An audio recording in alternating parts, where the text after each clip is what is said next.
is dead end na. Amen po ba? Mga kapatid, dead end na sa world na ito with what's going on, mga kapatid, di ba? Dun sa gera na nangyayari, mga kapatid, isang nuclear bomb lang, mga kapatid. Wala na, mga kapatid. At pag merong isa, mga kapatid, na naglakas ng loob at pinahintulot ng ating Panginoon na merong isa, mga kapatid, na tumira ng nuclear bomb, it will not stop on that one nuclear bomb. Amen? Magsasagutan na yan, mga kapatid. Amen po ba? Walang magpapatalo dyan, mga kapatid, sa mga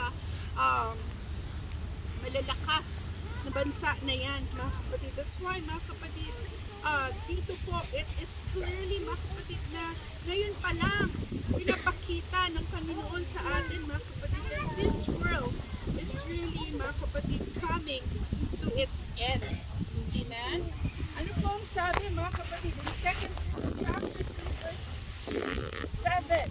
But the heavens and the earth, which are now preserved by the same word, are preserved for fire until the day of judgment and perdition of ungodly man, mga kapatid. So this world, itong mundo na ito, mga kapatid, na sa panahon ngayon ay napipreserve pa because of the word of God, mga kapatid, ay naka-reserve daw po.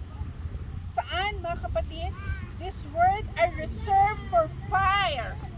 Amen po ba? That's why, mga kapatid, maybe that is one of the reason why, mga kapatid, sabi nila, ganun na lang daw po kainit. Mga kapatid, literally po ba pag summer, mga kapatid, kahit saan daw lugar ka, mga kapatid, magpunta, napaka-init ng summer. Amen. We know what's happening. Alam natin kung anong nangyayari sa ozone layer, mga kapatid, di po ba? And with all the technologies around us, yan din po ang nagiging dahilan, mga kapatid. At hindi lang yun, mga kapatid.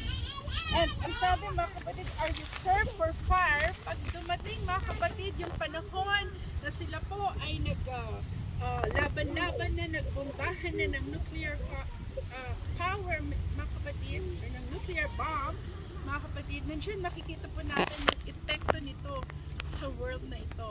Amen po ba? Na talagang yung init, mga kapatid, na hindi po matatagalan. And I believe, mga kapatid, that will be the time na sinasabi po sa Bible na pag yung tao naglalakad, mga kapatid, sa mata niya nalalagkad, nalusaw, mga kapatid, yung ibang bahagi because of the radiation, the effect of the radiation, mga kapatid, ng mga nuclear bomb na ito. Amen po ba? Amen, mga kapatid. Ano pa po ang sabi sa 2 Peter chapter 2, verse 10? But the day of the Lord will come as a thief in the night, in which the heavens will pass away with a great noise, and the elements will melt with fervent heat. Ayan, mga kapatid.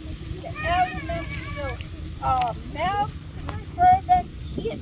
Both the earth and the works that are in it will be burned up. Amen ba? Kaya po tama, mga kapatid, kahit anong panalangin natin, mga kapatid, sa mga bagay na mangyayari dahil nagkakainitan yung mga malalaking bansa, China, Amerika, Taiwan, China, mga kapatid, together with, sabi nila, meron daw pong nabubuong isang grupo, mga kapatid, na Cuba, Russia, mga kapatid. So, kahit anong pray natin,